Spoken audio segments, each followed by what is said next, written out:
Amadísimos hermanos, ya está muy cerca la fiesta de la Pascua.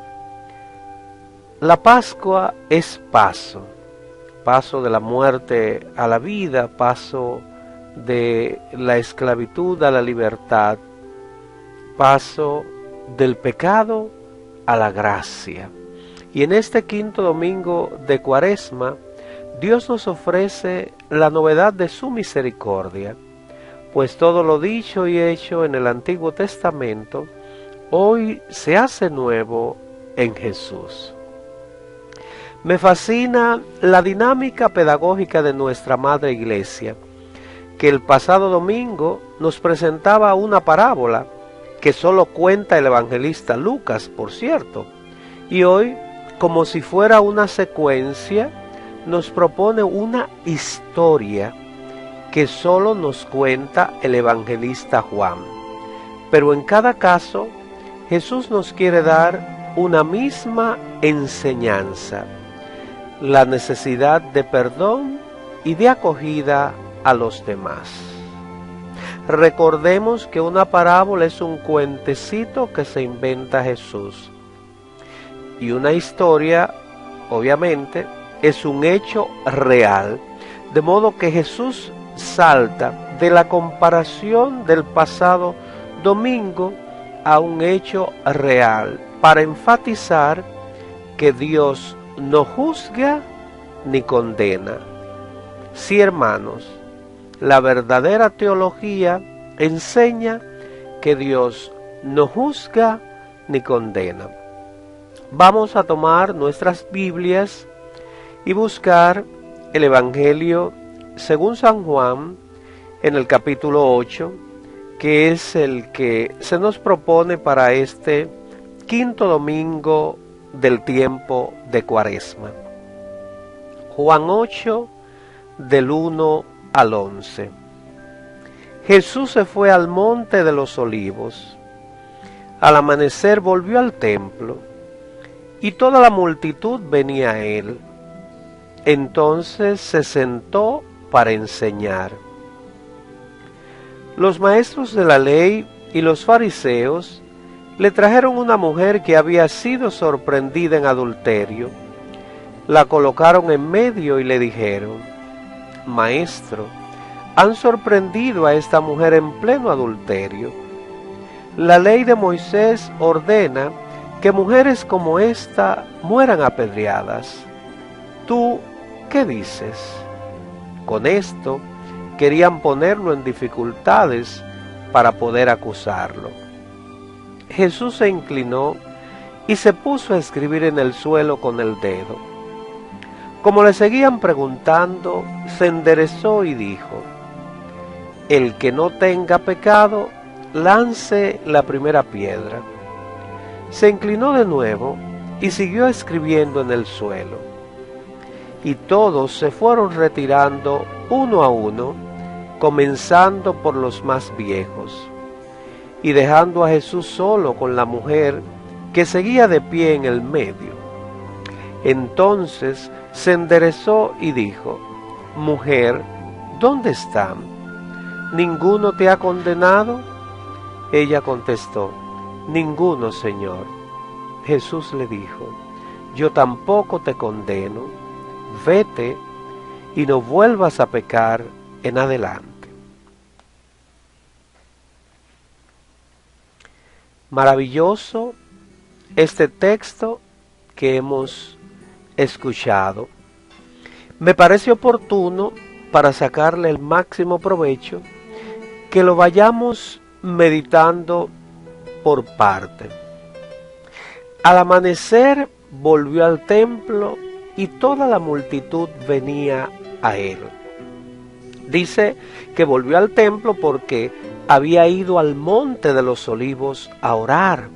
Jesús tenía por costumbre orar cada día al despertarse, cada noche al retirarse de una misión. E imagino que él, en su sabiduría divina, aun siendo hombre, posiblemente está recibiendo ya en esa oración las sugerencias del Espíritu para lo que se le presentará en este día. Los rodeaba una multitud de gente porque todos querían oír la enseñanza del Maestro. Recordemos que en la época de Jesús había muchos maestros. Ahora, Jesús es el Maestro, que ha traído una nueva enseñanza, una enseñanza novedosa, una enseñanza diferente, una enseñanza que sin dejar de tener amor tiene autoridad. Entonces era común que estuviera rodeado por una gran multitud. De ordinario a Jesús lo rodeaba mucha gente, especialmente cuando se sentaba a enseñar. Y es esa ocasión, en medio de esa multitud, que los maestros de la ley aprovechan y ahí le traen una mujer sorprendida en adulterio. Los maestros de la ley son los que interpretaban la ley y la hacían cumplir. El adulterio no lo cometió la mujer sola, pero curiosamente ellos solo traen a la mujer. La omisión del hombre es intencional, porque sobre el hombre la ley de Moisés no dice nada, solo habla de lo que se debe hacer con la mujer sorprendida en adulterio. Es que en la época a la mujer se la tenía a un lado, se la menospreciaba, no se la tomaba en cuenta, al igual que a los niños, y es parte de lo que Jesús quiere hacer en la novedad de su evangelio. Devolverle a la mujer su dignidad, la dignidad que le han quitado, devolverle a la mujer su lugar, que es igualito que el del hombre, porque son seres humanos hechos a imagen y semejanza de Dios. Entonces, estos maestros de la ley no traen al hombre, sino solo, digámoslo así, a esta pobre mujer que ha sido sorprendida en adulterio. La colocaron en medio.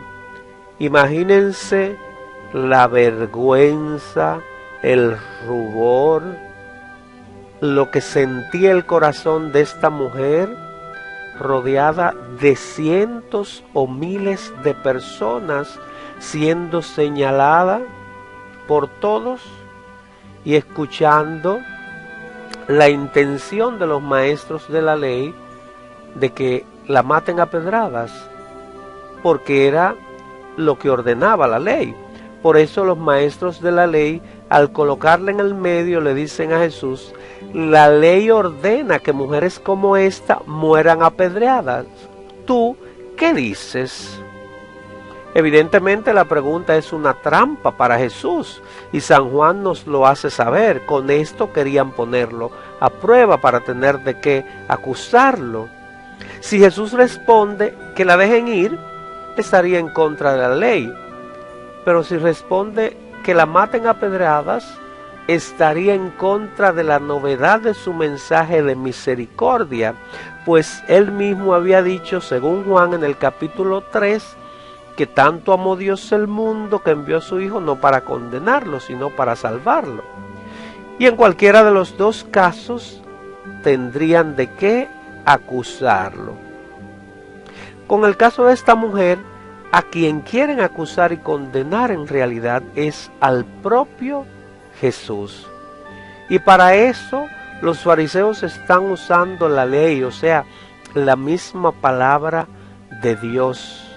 Qué pena que muchas veces usamos la misma palabra de Dios para defender nuestros intereses, para defendernos a nosotros mismos o para condenar a los demás.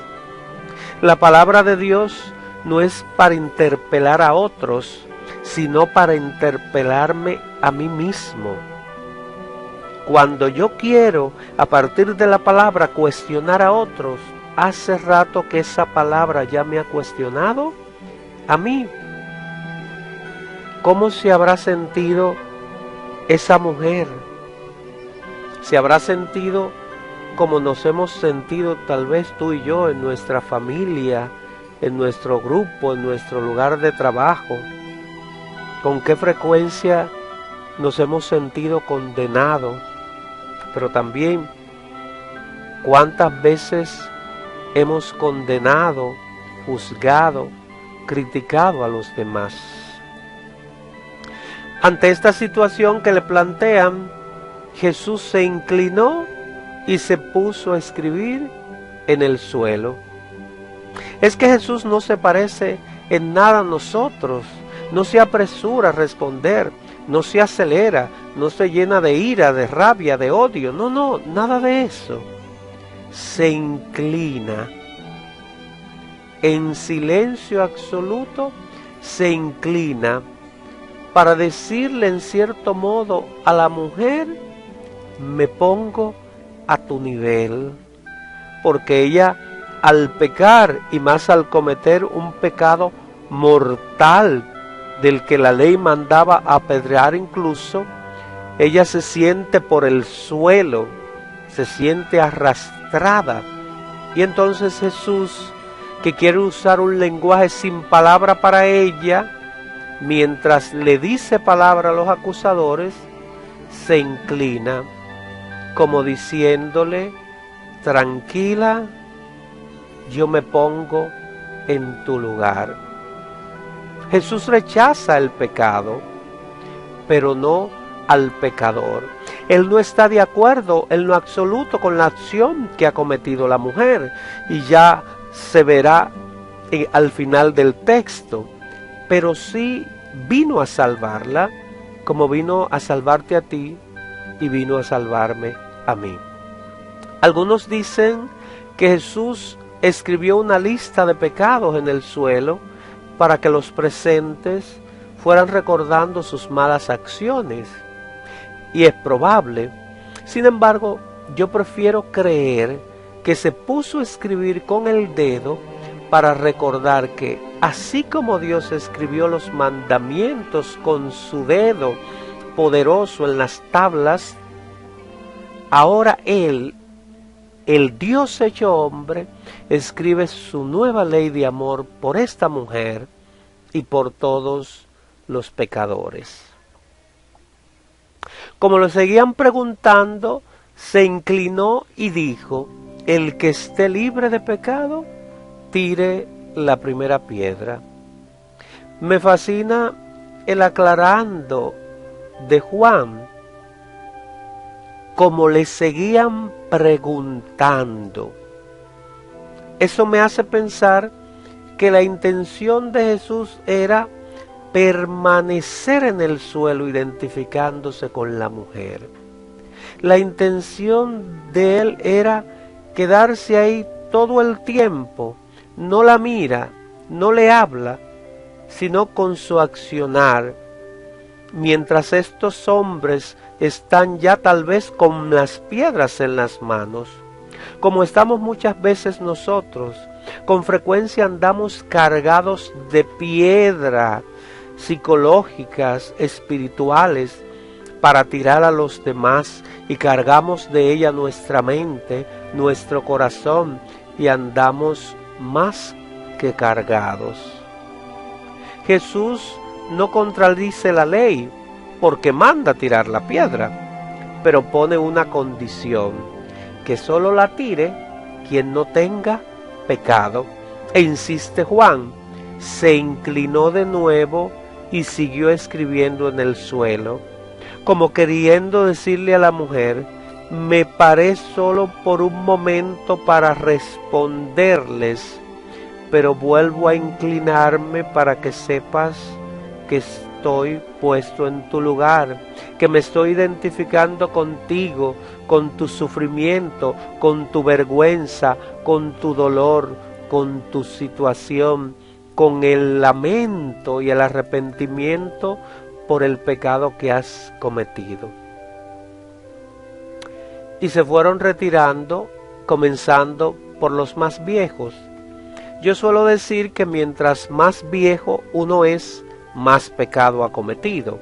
Obviamente, por más delincuente que sea un adolescente, es muy difícil que haya pecado más que un hombre, una mujer de 50, de 60 años, porque 365 por 50 o 60 jamás se compararán a 12 por 365. Se fueron retirando, comenzando por los más viejos. Si tomáramos en cuenta nuestros pecados, nuestros muchos pecados, no juzgáramos y condenáramos tanto los pocos que cometen otros. Y dejaron a Jesús solo con la mujer que seguía de pie en el medio. Jesús era el único presente que no tenía pecado, y sin embargo, lejos de estar de pie como ellos con piedra en las manos, se inclinó.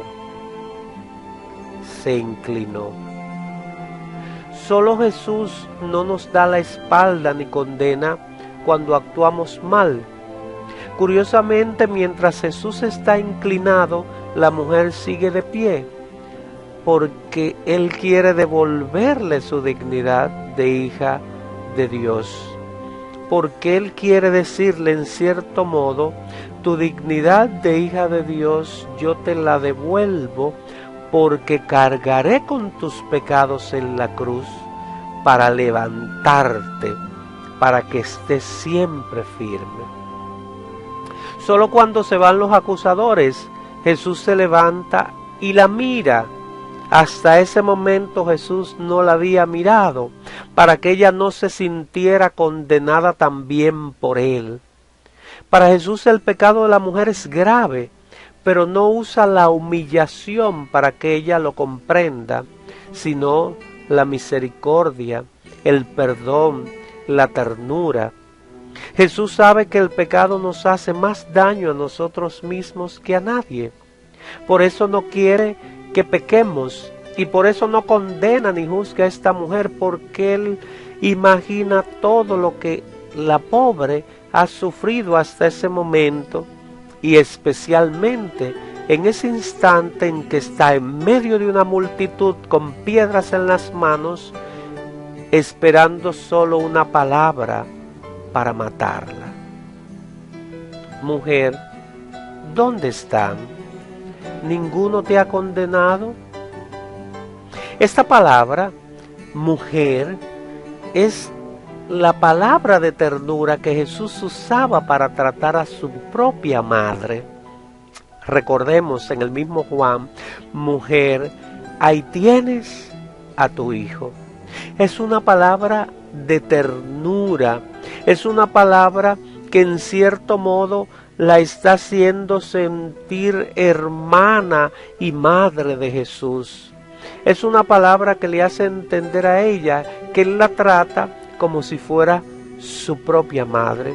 Y entonces la palabra de consuelo, yo tampoco te condeno. Es que si estos pecadores no te condenan, mucho menos yo, que no he venido al mundo para condenar a nadie, sino para salvarlo. ¿Cómo te voy a condenar si yo sé todo el sufrimiento que te han traído tus pecados hasta hoy? Jesús no la condena, pero atención, sí le pide un cambio de vida.